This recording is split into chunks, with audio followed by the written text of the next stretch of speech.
Awesome, Dumelang, Sambonani, and welcome to the Averick podcast, a podcast that aims to bring clarity to the concept of violence and its consequences in the lives of victims and survivor groups, as well as the perpetrators and their descendants.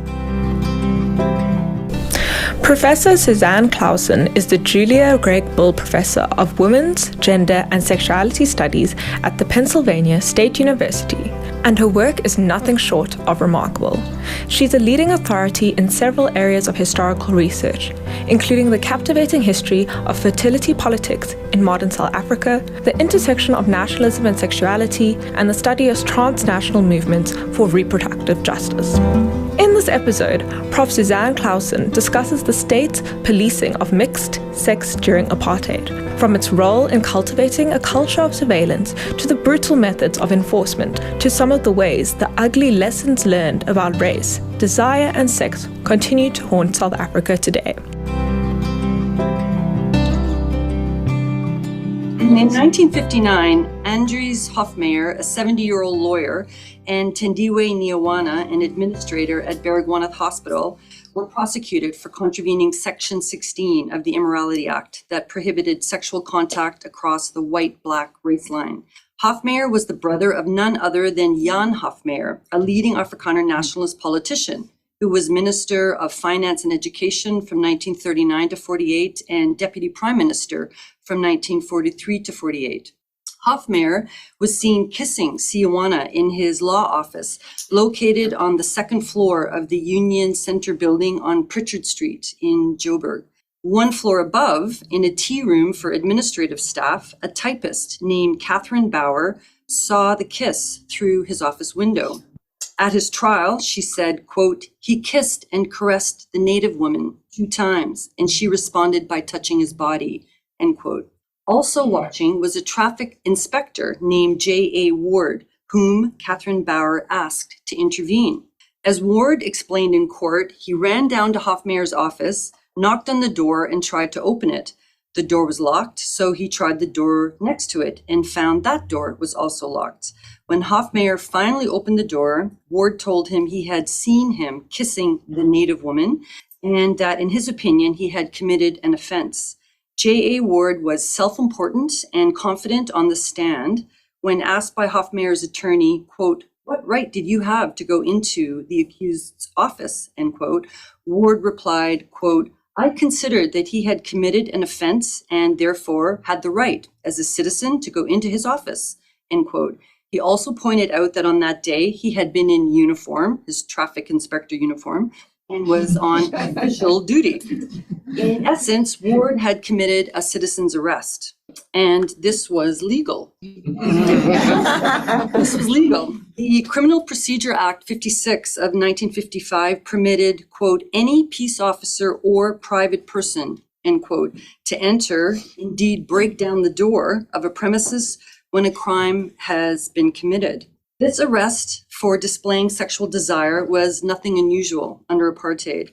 In this presentation, I will discuss first why a law criminalizing sexual desire was enacted, second, how the law was implemented with an emphasis on the creation of severe social surveillance, and 3, some of what I think are the ongoing effects or afterlives of the Immorality Act. Part 1, Fear of Extinction, Racial Purity, and the Immorality Amendment Act, 1950. When they captured the state in 1948, the National Party immediately set out to cure Afrikaner nationalists' desperate longing for ontological security. In the minds of the men who invented the Afrikaner folk after the South African War, Afrikaners faced 2 existential threats. The first was quantitative, i.e. through swamping, as they called it, by the far larger Black population. And the second was qualitative, i.e. through corruption of their purity, through racial mixing. Neutralizing the threat to Afrikaners' racial purity was the priority for the newly elected far-right National Party. As P.W. Botha explained in Parliament in 1950, quote, "Europeans deeply oppose the mingling of blood between Europeans and non-Europeans for reasons of self-preservation," end quote. In 1949, the government tabled its first 2 major apartheid laws, which were sex laws, the Prohibition of Mixed Marriages Act a symbolic gesture given how few such marriages were being contracted by then, and the Immorality Amendment Act, passed in 1950, that prohibited extramarital heterosex between what they called Europeans and non-Europeans, which occurred frequently. And the two laws were tabled within about 3 weeks of one another. The Immorality Amendment Act prohibited vaginal intercourse, something you need to keep in mind, between whites and blacks, and carried a penalty upon conviction of a maximum of 5 years imprisonment for men, regardless of race, and 4 years imprisonment for women, regardless of race. However, as Botha also told Parliament in 1950, fully operationalizing the sex laws also required separating the races physically. He promised the government would do this by introducing a battery of laws to establish a system of race registration, set to separate residential areas, and eliminate slums that attracted poor whites. He said, quote, "All these measures form part of the big effort to reduce miscegenation in South Africa to a minimum," end quote. Here we see the foundational role played by sexuality in the National Party vision of apartheid and in the government's subsequent elaborate legal factory that defined, produced, and reproduced racial categories. The Immorality Act was an attempt at boundary control. The National Party was obsessed with maintaining what Anne Stoler calls the interior frontiers of the settler population, profoundly anxious about the fuzziness and porousness of the boundaries separating white from black, colonizer from colonized. The government targeted the internal enemies of the white race who transgressed them. The first such target was the heterosexual white man who crossed the color line for sex, a type of male perceived and called in various forms and times over the years a race traitor. As one of the architects of apartheid, Geoffrey Cronje, asserted in this well-known passage from 1945, "There are whites born in this country who have degenerated to such an extent in respect of morality, self-respect, and racial pride that they feel no objection against blood mixing. Whites must protect themselves against these conscienceless and criminal blood mixers, not only by banning marriages, but by making all blood mixing punishable. The individual is responsible to his community for all his activities. It is the duty of the community to punish such atrocities because the interest of the nation outweighs self-interest." And that is, in the original, the emphasis. "At night," he says, "under cover of darkness, these treasonous men, steal into the black locations where they commit treason against the white race." In power, just 3 years later, the National Party set out to protect whites against treasonous straight white men by imposing on them what Cobus Dupasani calls Afrikaner hegemonic masculinity. In a debate over the Immorality Amendment Act in Parliament in 1950, the Minister of Justice also lashed out against white men who were not what he called color conscious and therefore could not be trusted to act in the interest of the white race. He said, "We must pass this bill in order to protect the weaker members of our community against themselves and also to protect society against them." So here's the highlight of the act that I've got in front of you, explaining in the text the criminalization of sex across the color line. And what I need you to keep in mind still at this point is originally it's vaginal intercourse. That's the crime that needs to be proven. So the Immorality Amendment Act was intended not only to further stigmatize extramarital interracial sex, something already well underway before apartheid, but to actually stamp it out.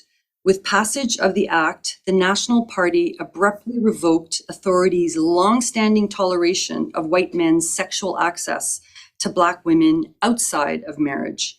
Prior to 1950, extramarital interracial sex was stigmatized, but not criminalized, and white men who crossed the color line for sex, including for rape, did not suffer serious consequences.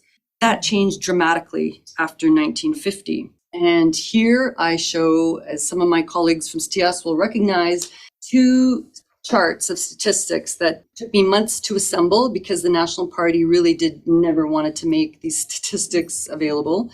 It shows the number of completed prosecutions for interracial illicit carnal intercourse that happened between 1950 and 1985, the year the law was repealed.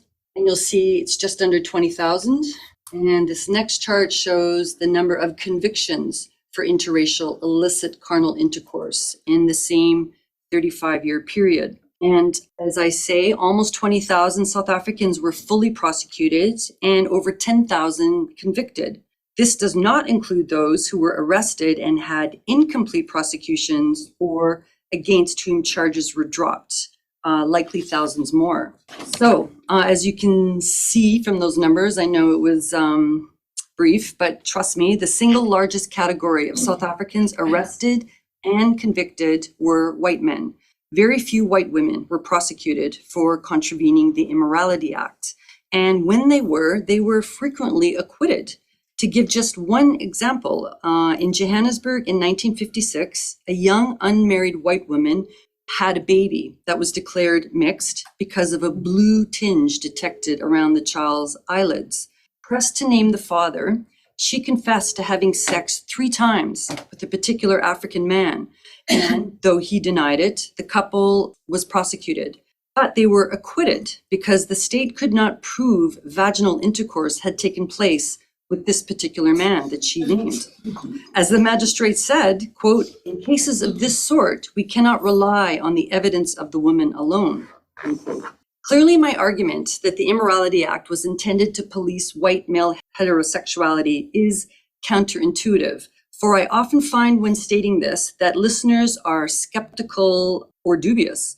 And when I ask why, they say they feel the law must really have functioned to control white female and black male sexualities, similar to the black peril moral panics of the previous decades that we all know about. All I can say is check the stats. And for more information, for those who still don't believe me, you can read my essay that came out last year in the American Historical Review called "Do You Call Yourself a White Man? Nationalism, Criminalization of Interracial Sex, and the Policing of White Male Heterosexuality in South Africa under Apartheid," in which I elaborate in detail on this argument and offer more evidence. So let's look at applying the law. There is a very complicated history to be written about sexual policing during apartheid, by which I mean the legal targeting and control of people's desires, bodies, and sexual activities to solidify and sustain the apartheid project.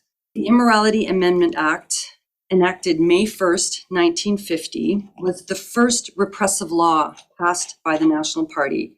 And this is continuously overlooked by scholars who incorrectly cite the Suppression of Communism Act, passed 2 months later, as the law inaugurating political repression during apartheid. This blind spot reflects a lack of understanding that sexuality is profoundly political, and nowhere more so than in apartheid South Africa. In fact, the Suppression of Communism Act is another law shot through with sexual politics and implications, and was therefore, I think, intimately connected to the Immorality Act, something we can discuss later if there's interest. The Immorality Act initiated a new phase of sexual policing in South Africa. The South African police immediately began enforcing the law by deploying a range of surveillance and detection practices, including sneaking up to parked cars with flashlights, patrolling public spaces like beaches and known sex worker sites, and spying in windows of suspected couples and homes. Over time, police also developed routine procedures for obtaining evidence of sexual intimacy, including feeling the warmth of bed sheets, observing, and this, I kid you not, and this happened in a very high profile case and mattered, observing pillow indentations and sending panties for lab analysis for sperm, and subjecting arrested individuals to forced genital examinations by white male district surgeons. However, lest you take away from the stats and these stories an impression that the police were an intrepid detective agency, let me add that by far the most arrests were the result not of police ingenuity, but of police receiving tips from informers. Informers were either strangers or familiars who saw mixed couples seeking privacy by going into houses via the back door or disappearing into a field, or many other ways of trying to find privacy, or else by actually seeing couples having sex and then either going themselves or very often sending someone to police to report what they saw. Here, the story is very similar to what happened in Nazi Germany, where sex between Jewish Germans and so-called Aryan Germans was also criminalized. And there, the vast majority of couples, many historians have shown, were caught by Gestapo because of informing by neighbors and strangers.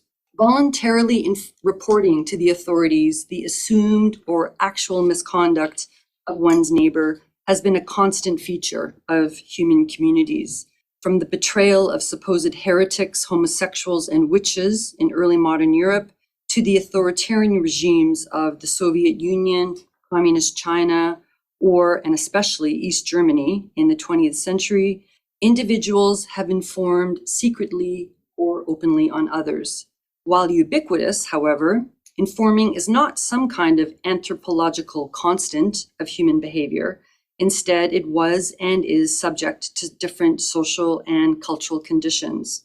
So, who informed on mixed, quote-unquote, couples during apartheid? From the cases I found so far, I can say there was usually a status discrepancy between denouncers and the denounced, meaning informers reported to police about people in higher social positions.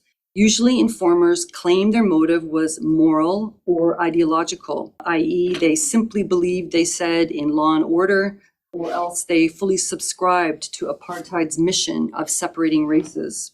In fact, most people appear to have been motivated by rather less pure urges, such as personal vengeance, the desire to share in the exercise of power, something very pleasurable, I think, for many, or else something rather more psychosexual. Most, but certainly not all informers were white. Many were women and included strangers as well as people known to the transgressors, including family members. So here's a few examples. I've put up on screen one newspaper story that shows how in 1967, one white woman reacted with outrage when she caught a white man under an African domestic servant's bed. The newspaper article says, quote, she sent to the house for a leather belt and gave Kermis Heiss a thrashing before calling police, end quote. So, anyway.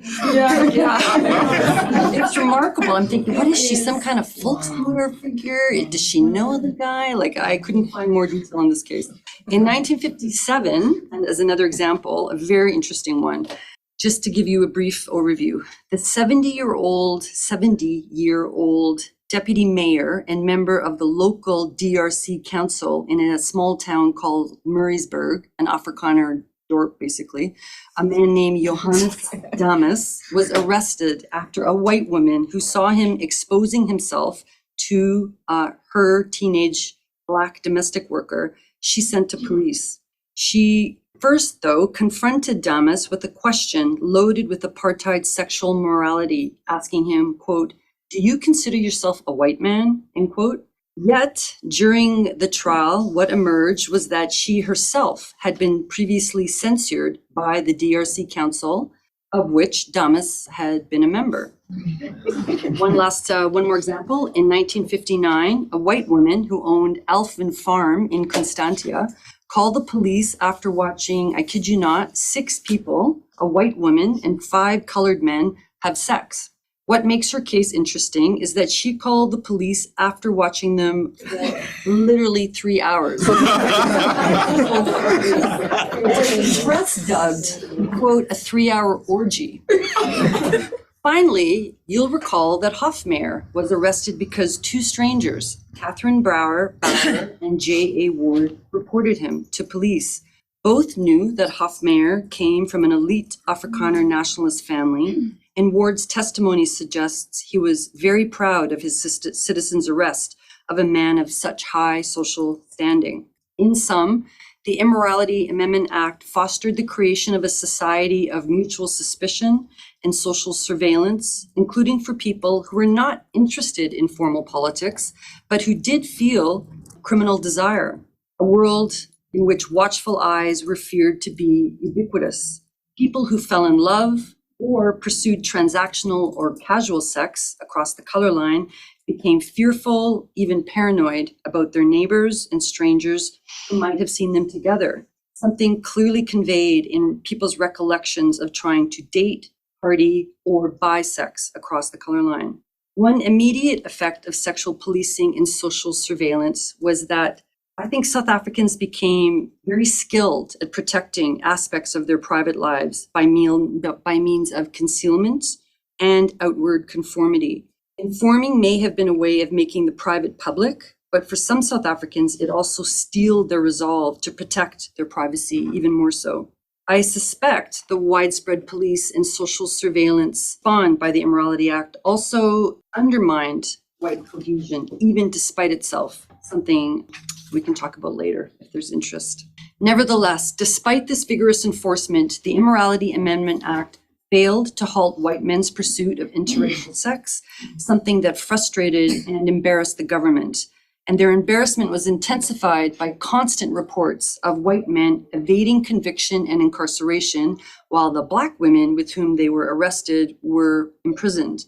The absurdity and injustice of this trend sparked a stream of objections from liberals and anti-apartheid critics. Certain that the source of men's ongoing insubordination was knowledge that it was often impossible to prove vaginal intercourse had occurred, the government amended the law in 1957 to enhance the state's ability to secure convictions. They did this by providing a far broader legal definition of interracial immorality, renamed Section 16 of a broadened Immorality Act.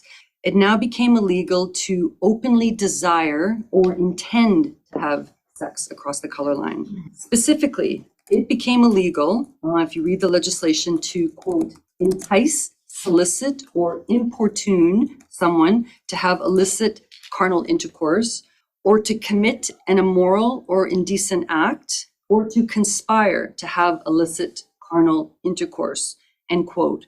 And all of these terms, entice, solicit, importune, conspire, immoral act, and indecent act, were left undefined in the legislation. So, as the Justice Minister exulted in 1957, the European will no longer be able to say, you cannot prove that I committed the act. You only saw me lying there next to her or in such and such a position, but you cannot prove that this did happen. Such a defense, he confidently asserted, will no longer help him, end quote. The law also increased the maximum penalty of imprisonment to 7 years with hard labor for both men and women of all races, and added whipping for men, a maximum of 10 cuts for men under 50. The hugely expanded definition of interracial immorality, combined with a steady supply of informers, did indeed increase the rates of arrest, prosecution, and conviction. After 1957, mixed couples were arrested for the most mind-boggling reasons. And I often cite the case of the young couple who were arrested because each had their beloved's first name tattooed on their forearm. To suspicious-minded South Africans who likely enjoyed having the power to inform on them, such acts were signs of quote-unquote conspiring to have extramarital interracial sex, and they were prosecuted and convicted. The amended law inflicted untold and therefore all but forgotten cruelty and suffering on South Africans. The forms of cruelty perpetrated are too numerous to cite in full here, but allow me to just list 3. First, as mentioned previously, the search for evidence of vaginal intercourse led to routine subjection of Black women to forced genital examinations by white male district surgeons, a completely unacknowledged form of racialized, gendered sexual violation. How Black women experience what must have been frightening, humiliating, and probably painful exams is largely unknown. Second, There was the destruction of white families by the imprisonment or suicides of white men arrested for desiring Black women, men who were often the family's sole breadwinner.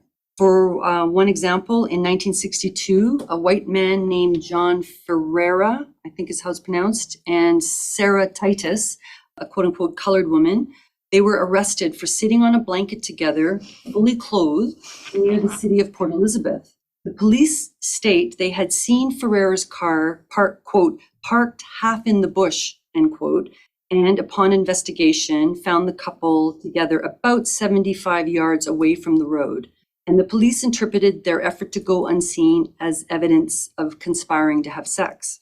They were arrested. Titus was taken away in a police patrol van. Her fate is unknown, an issue I will return to, but we know what happened to Ferreira. A sergeant drove with him in his car, Ferreira's car, to the police station in Port Elizabeth, where he was to be booked. And on the way, according to the officer, quote, he pleaded with me to drop the case, end quote. When they arrived at the police station, the sergeant got out of the car and waited for Ferreira to park his vehicle as directed. Instead, Ferreira suddenly accelerated and took off for the nearby harbor, where, according to a witness, he sped along a quay and landed in the sea. By the time the police retrieved him, he was dead. And this happened in less than an hour of the arrest. At the subsequent inquest, his death by drowning was pronounced a suicide, an act committed, it was assumed, because he was, quote, fearful of being charged under the Immorality Act, end quote. That is how stigmatized interracial intimacy became by the late 50s, early 60s. The third point I want to briefly make, but is a huge issue, is there were literally countless stories of families torn apart when, after 1957, after couples who had lived together, often for many years, were arrested. In cases where couples were actually sent to prison, like this case in 1958, where a couple who'd been together 15 years, had children, they were each given 6 months imprisonment, 4 months suspended, so they did 2 months time. Well, what happened in this case, and in all cases, as far as I could tell, the state did absolutely nothing to ensure their children were cared for. It was neighbors, as in this case, or family that were, left to care for the children, hopefully care for the children. So what happened to those children and the families after the parents were released? These are questions that require answers. In addition to being deployed as a weapon to mold sexual behavior and punish transgressors, the Immorality Act also contained a constitutive function.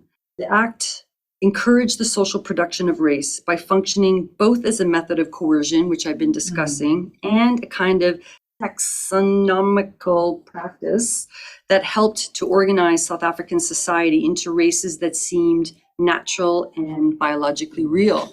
Put simply, the National Party used a law about sex to teach race, specifically to cultivate emotional attachments to race and to stigmatize race mixing. Building on pre-existing stigma, the Immorality Act was spectacularly successful.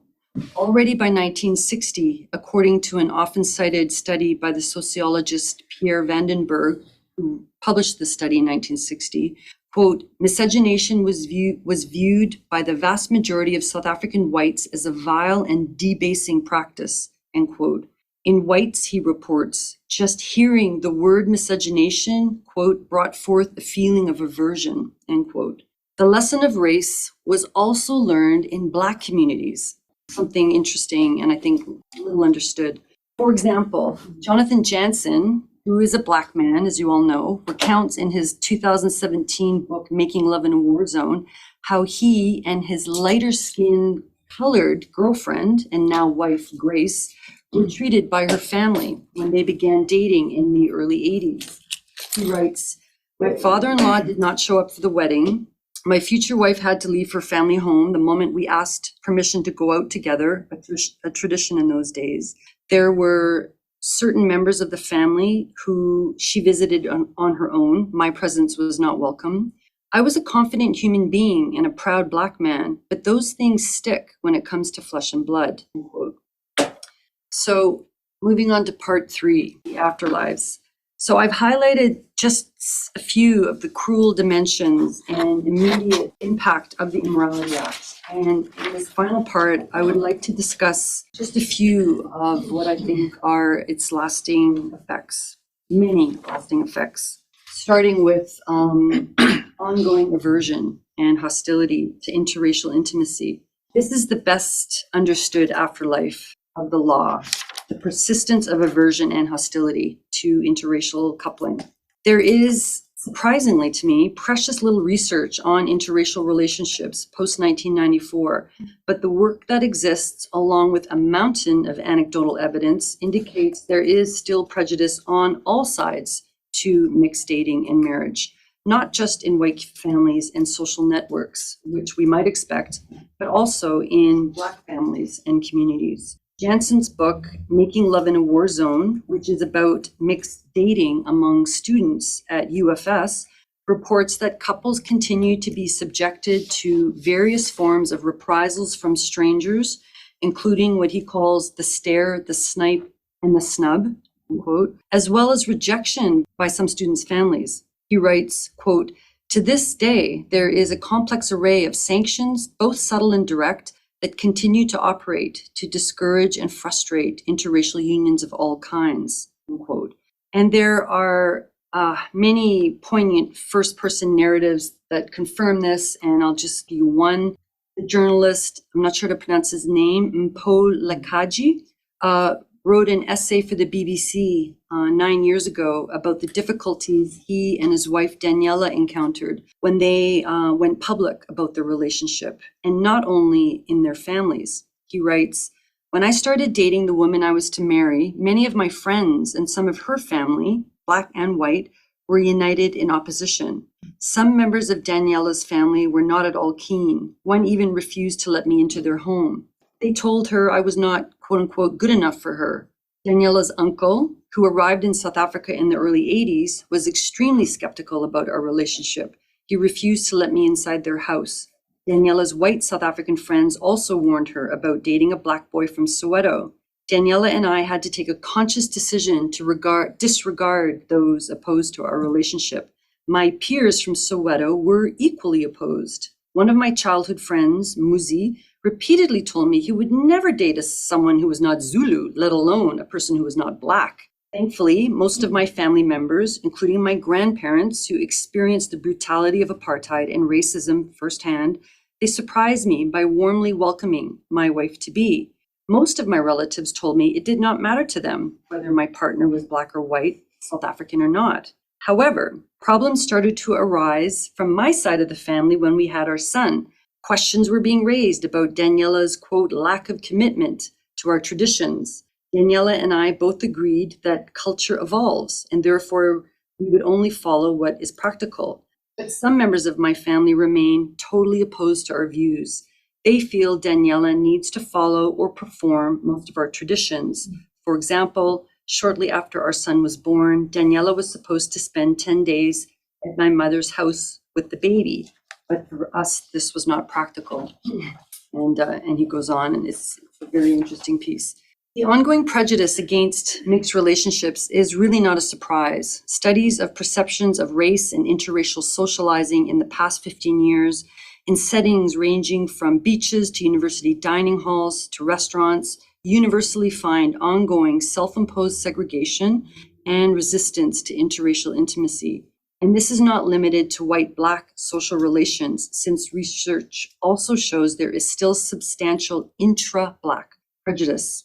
One 2010 study suggests that integration in some spaces is improving, but that there is still widespread racial isolation and ambivalent attitudes to racial integration, especially among whites who support it in principle, but are opposed to it personally.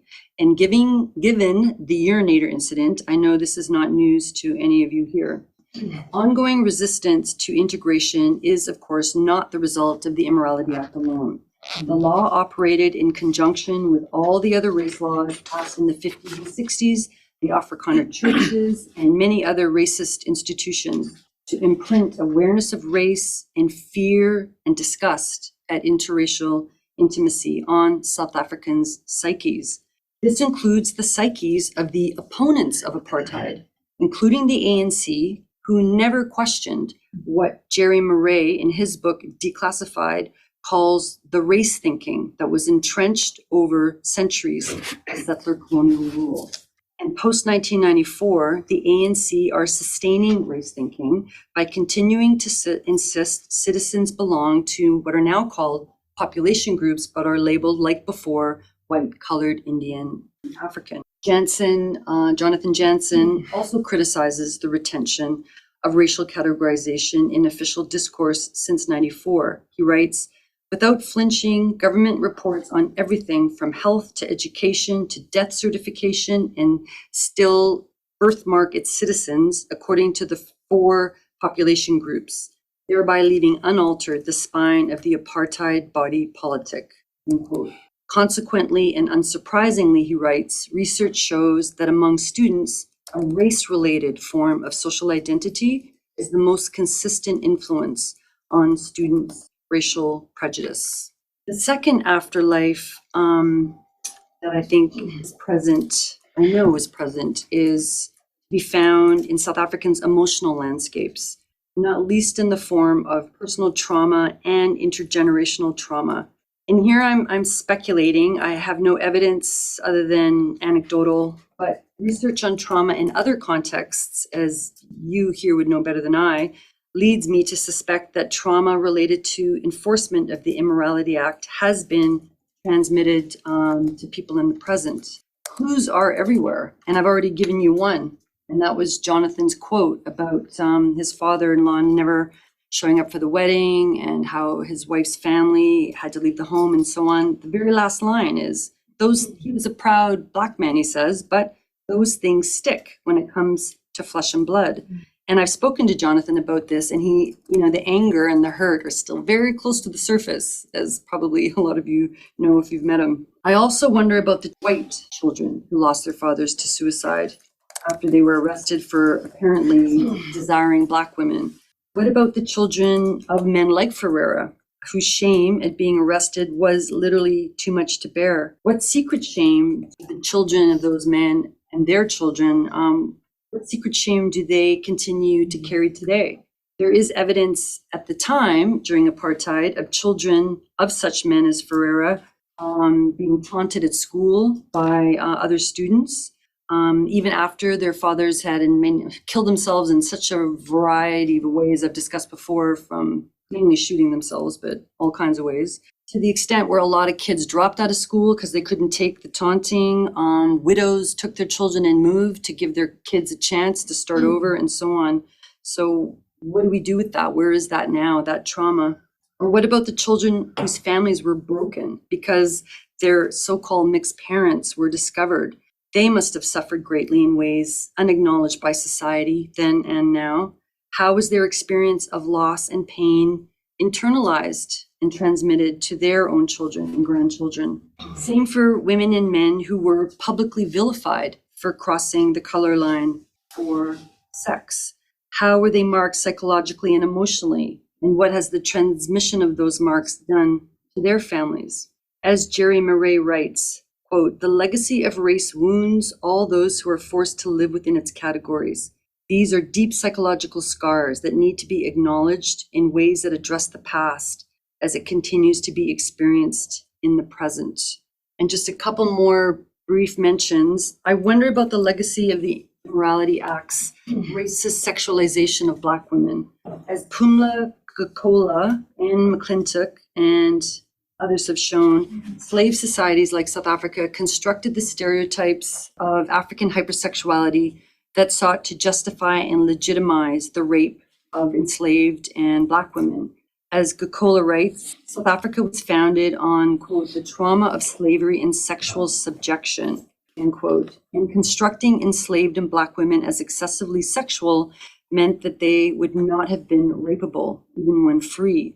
And I wonder how the Immorality Act reinforced and exacerbated the stereotype of the hypersexual and unrapeable Black woman, and how it contributed to the harming of Black women. From 1945 until the mid-70s, I told Pumla the first time we met, I found examples of Afrikaner nationalists referring to interracial sex as bestiality. Yeah, calling it bestiality, a framing that imagines Black women as animals. How did this inform police and public treatment of Black women who were arrested with white men? Certainly, there were many abuses and crimes committed against them not yet acknowledged.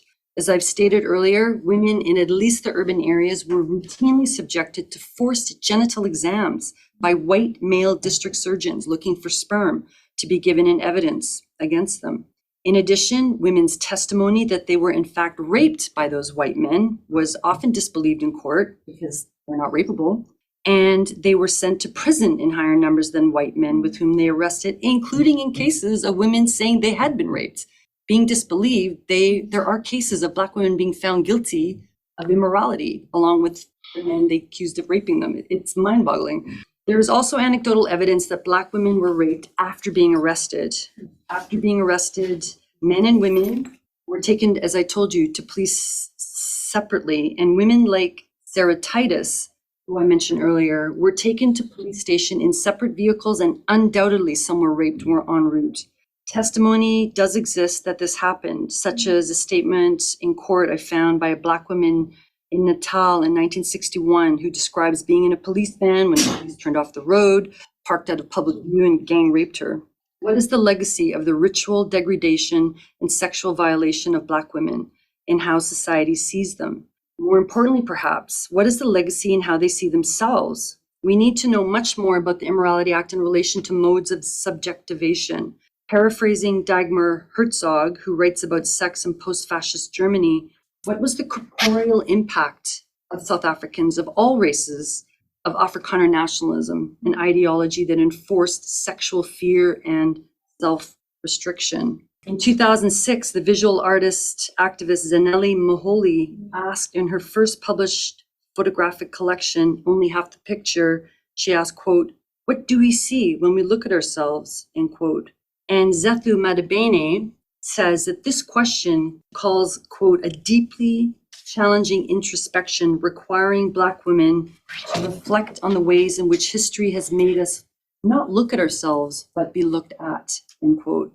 Madabene writes that Black women struggle to imagine other ways in which they can view and enjoy their own bodies, ways that are beyond the reach of colonial constraints and constructs. And finally, the last point I just wanted to touch on is the obvious one, and that is desire.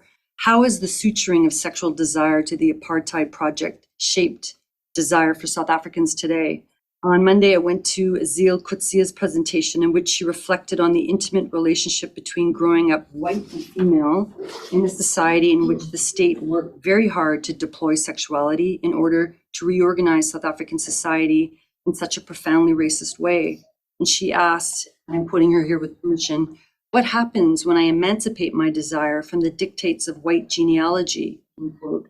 And I found this an interesting question and one that prompts in me to wonder, how can we emancipate desire from a racist past that isn't past?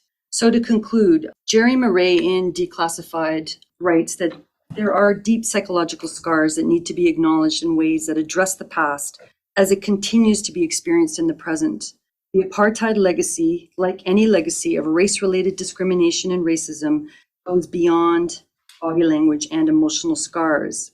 It is present, much more crudely, in your face, so to speak, in the material effects of past discrimination, in the spheres of poverty, education, inequality, employment, spatial location, and so on, end quote. And to me, this statement applies perfectly to the Immorality Act. Murray also writes that apartheid's, quote, ether of race and race discrimination has left a legacy that is truly impossible to address appropriately and effectively, even if its full extent can be acknowledged, end quote. This is true, but it is also true that we have far to go in properly acknowledging the legacy of the ether of race and of the Immorality Act in particular, because we are born into a society, the ways in which the past lives on are crucial to identify and acknowledge. We have to better understand the past of sexual policing and the harms inflicted on those who dared or simply couldn't resist desiring someone across the white-black color line. We need to improve and debate our understanding of this past in order to better understand the present in contemporary subjectivities and social behaviors related to desire, sex, and love, and also in the material effects of being caught experiencing criminal desire. A better understanding of the legacy of the harms of the Immorality Act can help us to not only make better sense of the present, but also to support struggles for reparative justice for those who were harmed. Finally, it can shape and direct our agency towards a different, more just future, one free from sexual oppression and where sexual citizenship is available to all, regardless of race, gender, class, religion, or sexual orientation. Thank you.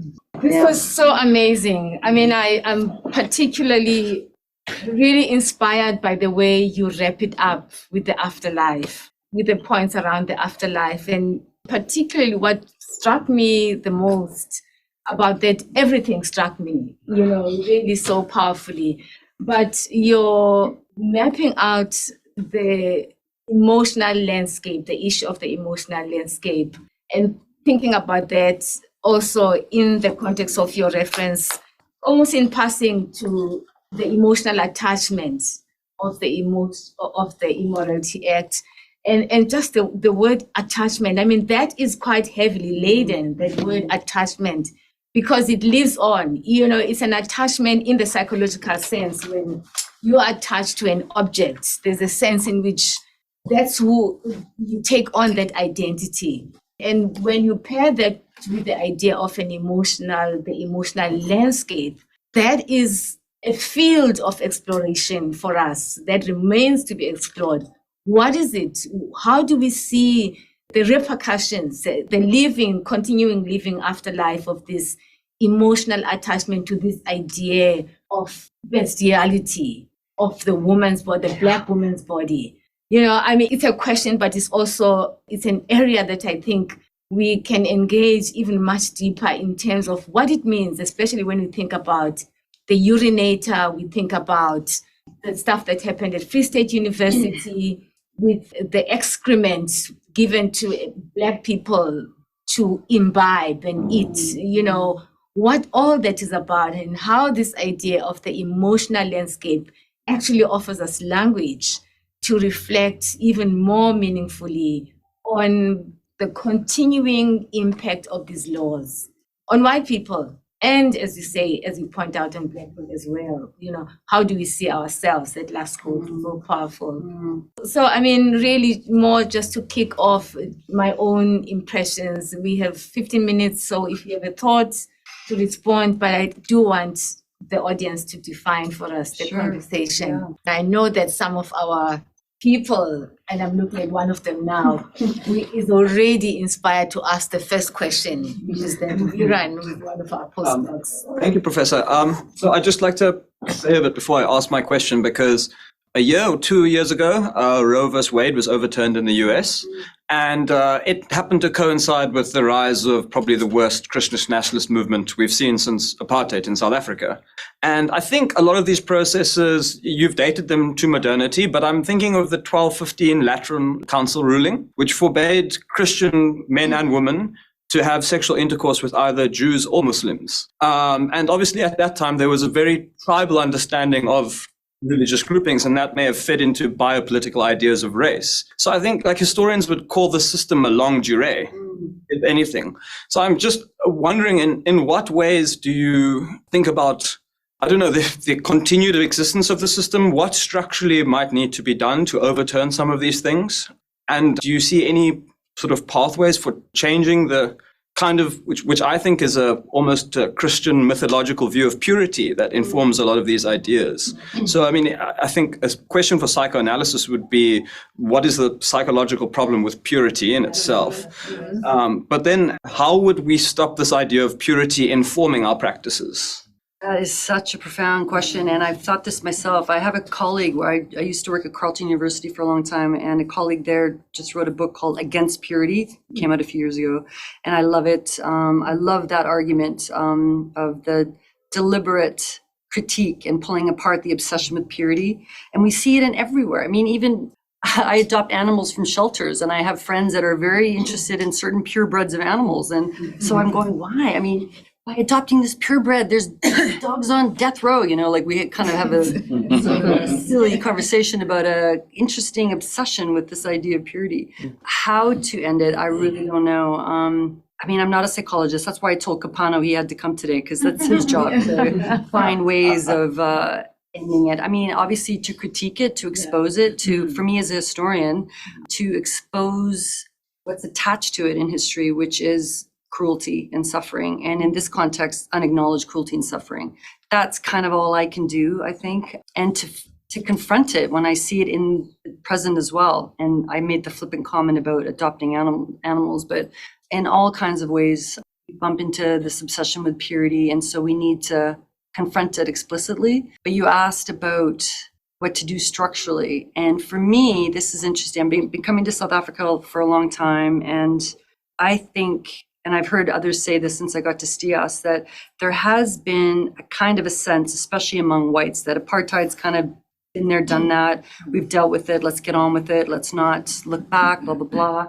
And for me, there's just a lot of reparative justice work that still needs to be done.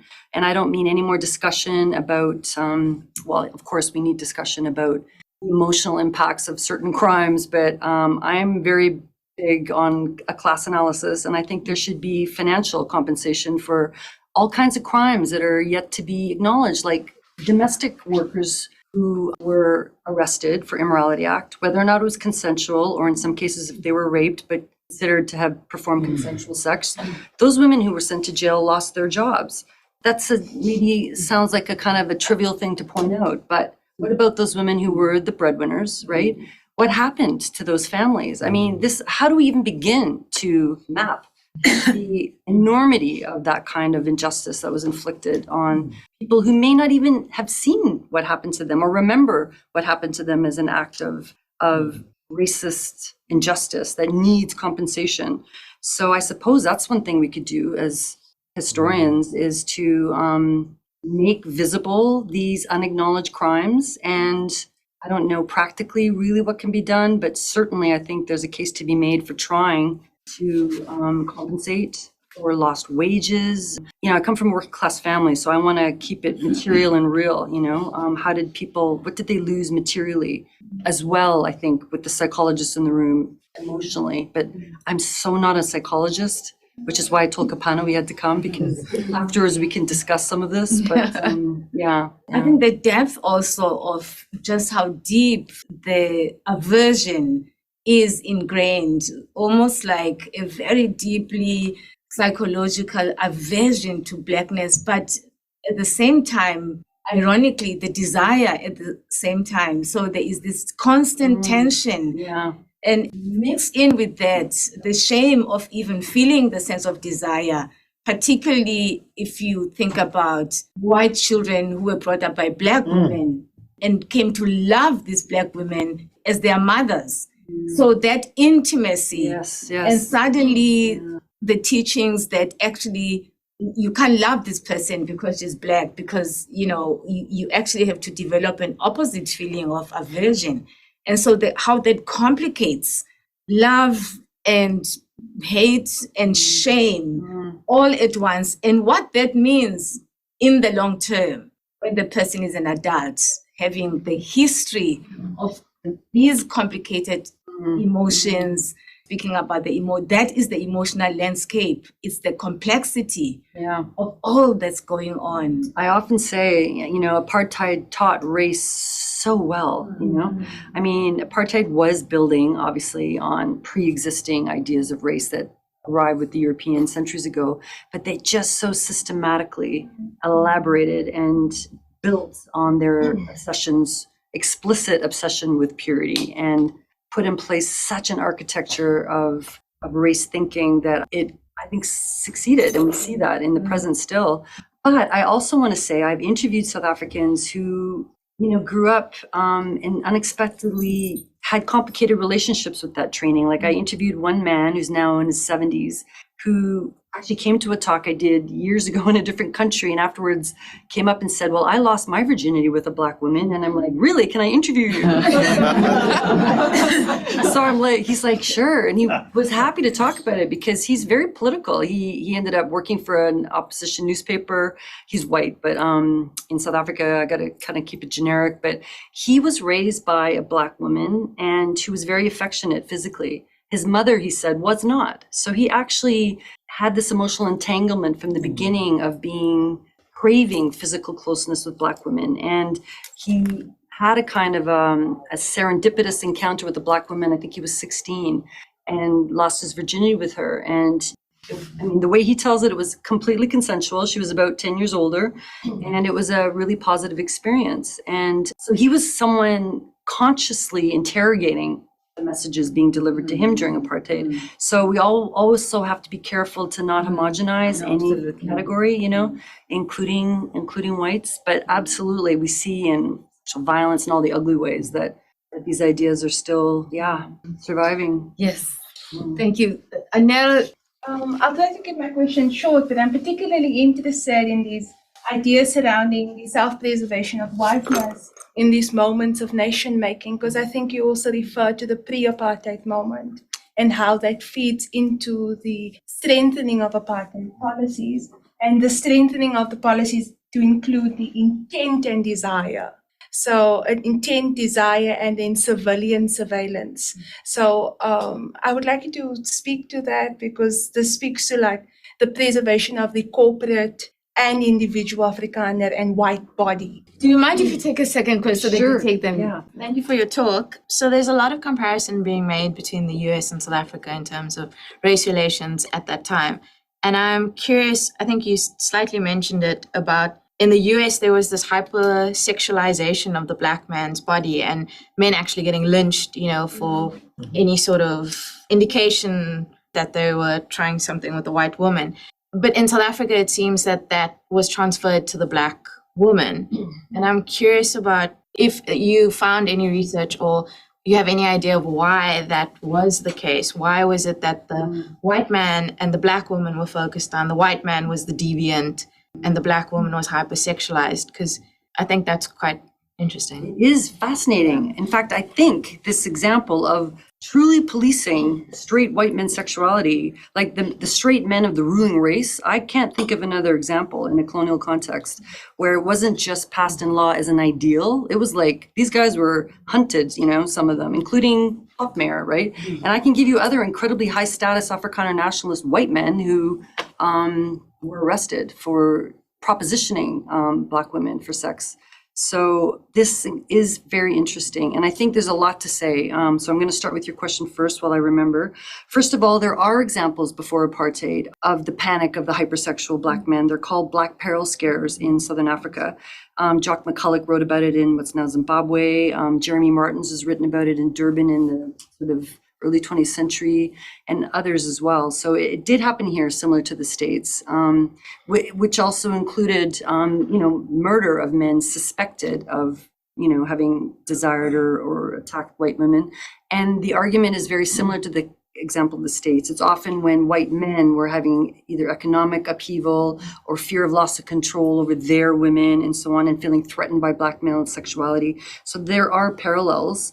But then when the National Party, they're this distinct national body, because I think they're racist, but so were, the Ku Klux Klan and all kinds of racists everywhere, but they were also incredibly puritanical. And this is why Karina has been really important for me to understand, this history, because they, and I gave a quote in one of the last papers I gave about how their attitude to sex was so puritanical. I quoted some predicant who said fleshly urges are demonological. Like if you have sex for anything besides having babies and so on, it's truly Satan's work, and what do you call it? Affairs, like adultery was absolutely frowned on and lectured against. Men were told that to be a proper head of the household, you didn't just provide materially, you had to be faithful to the family, including sexually to the wife, And of course, men cheated all the time, and this was frowned upon but that was seen as a sin. When white men cheated with the black women because of this obsession with purity and race separation, it was a crime.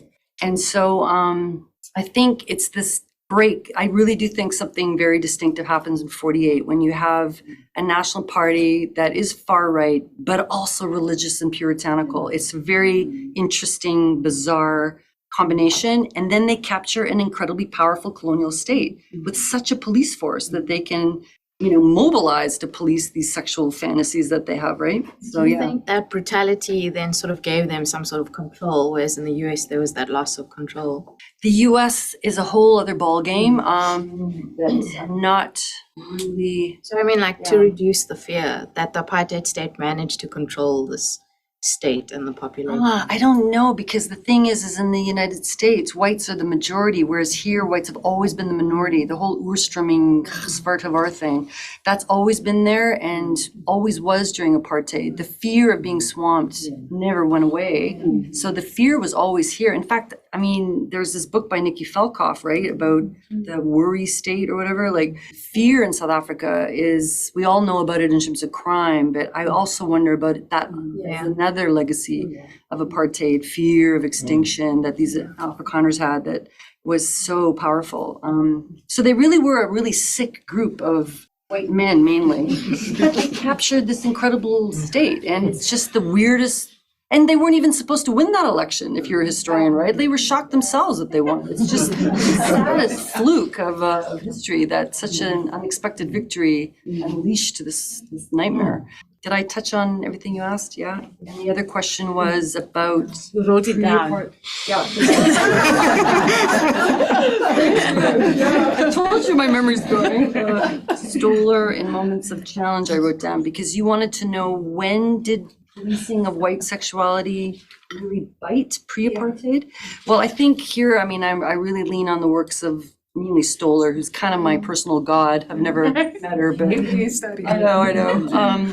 But she talks about, in the Black Peril folks have built on, like Jeremy's written, Martins has written the only piece in the 27 Law, and he also gestures to Stoller.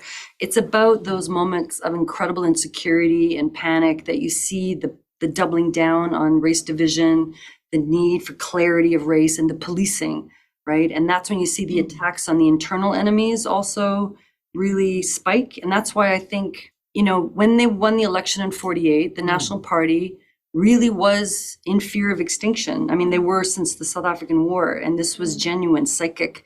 Like Johan Kinghorn writes that, it's a great quote. He says, the National Party wasn't motivated by fantasies of racial superiority. They were mobilized by existential fear and terror of being wiped out or something like that. It's really brilliant insight. And when they capture the state in 48, because they really are so obsessed with losing their purity and that's, I think, helps to explain the incredible immediate attack on interracial sex. It's a reaction, it's part of this fear of extinction. I have a colleague, Sherrod, who's always telling me I psychologicalize too much or whatever, but I think you can't not in this context. And it happens previous, the Black Peril stuff that happens. It's when whites, especially white men, for economic or psychological, I guess, reasons are really, really insecure, anxious, that they lash out at those that they can. And those are subordinates, white women, Black men. So it's not unique at all to apartheid, right? Yeah. But I think that is what Stoller would say theoretically is the common thread. Yeah. It's at moments of when the colonizers are feeling vulnerable that they really double down on the interior frontiers and build those walls extra thick. Try. There's a parallel also with just the idea of how when change is happening, how you see the emergence of racism at these institutions. Okay. Such that anxiety about losing whatever they think they're losing. Yes, losing language. So they're all sort of symbolizing all sorts of things, whether it's language or whatever else. Just to comment, this fear of extinction, I think, could also kind of see that in the language policy that's coming under fire now at Stellenbosch. How it doesn't make sense, but there's so much backlash against language policy because of this fear of losing culture and losing, I suppose, almost the sense of purity in culture.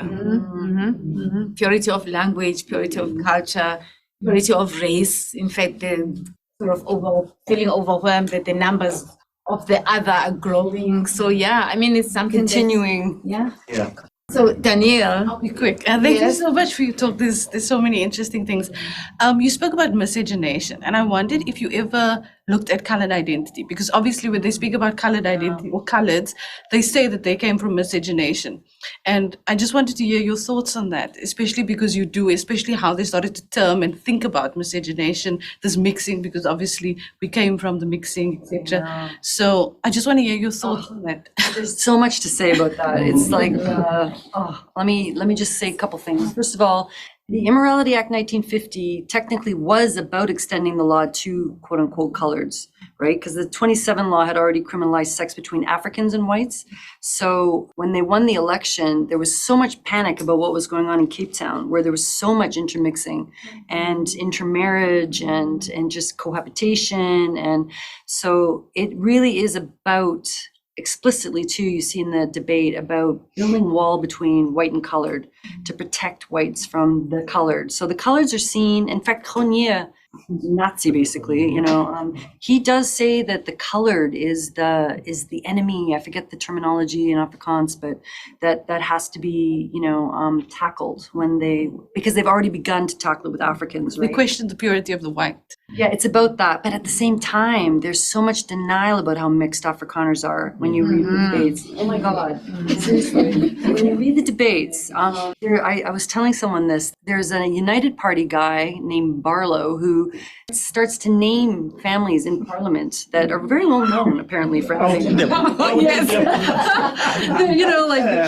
And they're all around here, somewhere in the Cape.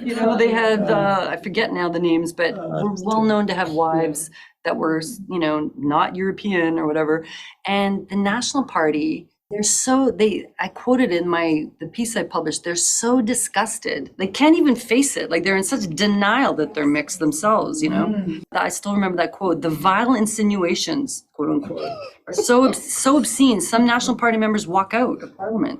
It's an absolute, again, psychological thing that they can't face how mixed they are, So hence the obsession with, they call it maintaining racial purity, but it's really about trying to create racial purity. And it is about the colored, most of it, because also colors can quote unquote pass, as they say in North America. Try for white, is that what it's called? Yeah, it's because I think at some point the laws also allowed for some to be classified as white or reclassified. Oh, and that's a whole other story that's fascinating, is all the race reclassification that went on annually. I mean, it's reported in the South Africa, the SAIR reports, the annual number, and you'd be surprised how many, I always thought it was just straight down the hierarchy or up, like whites. I found many cases of white men wanting to be classified colored to be with women they loved, right? But there were also coloreds reclassified as whites because of that weird definition that they had. It wasn't just how you looked, it was how you were perceived and descent. There were 3 ways of being classified. So the pencil test also. Pencil test, yeah. So the coloreds question is very, very important and very complicated. Thank you for listening to this podcast. For more, you can check out our website.